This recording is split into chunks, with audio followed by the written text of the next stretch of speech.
ভবনটা হলো গিয়া 13 তলা, 7 তলা পর্যন্ত লেগে বাণিজ্যিক ভবন। 13 তলা ভবনের 6 তলায় ব্যাগ দিয়ে তৈরি করে, ব্যাগে যে ফিনিশিং ছিল সেখানে আগুন লাগে 6টা 40 মিনিটের সময়।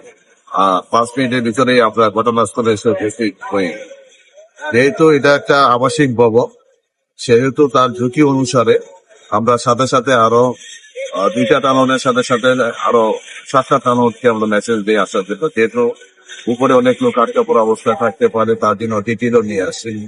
এবং দ্রুত সময় আসার পর এবং দ্রুত রেসপন্স করার কারণে আমরা কিছুক্ষণের ভিতরে আগুনটাকে সম্পূর্ণভাবে নিয়ন্ত্রণে নিয়ে আসতে পারি।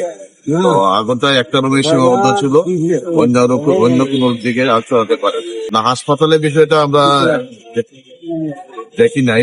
আমরা ব্যাংকের কথা শুনছি, ব্যাংক ছিল এবং অন্যান্য প্রতিষ্ঠান ছিল, ব্যাগের গুদাম ছিল, প্রসেসিং সেন্টার ছিল। তো বিশেষ করে যেহেতু আমরা আগুনি ভবন করতেছি এবং প্রত্যেকটা তালা আমরা চেক করতেছি, চেক করে আমরা বুঝতে পারবো যে কেউ হাসপাতাল অবস্থা আছে।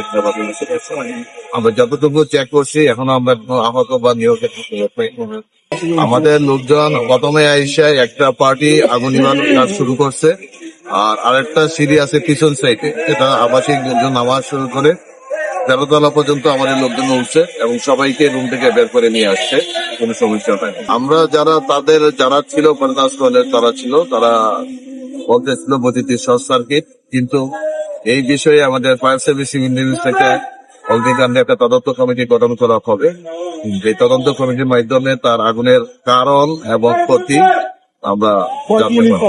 আমাদের 9টা ইউনিট আসছিল, কিন্তু আমরা কাজে লাগাইছি মাত্র 5টা ইউনিট। আমাদের 7টা 20 মিনিটের সময় আগুন নিয়ন্ত্রণে আছে।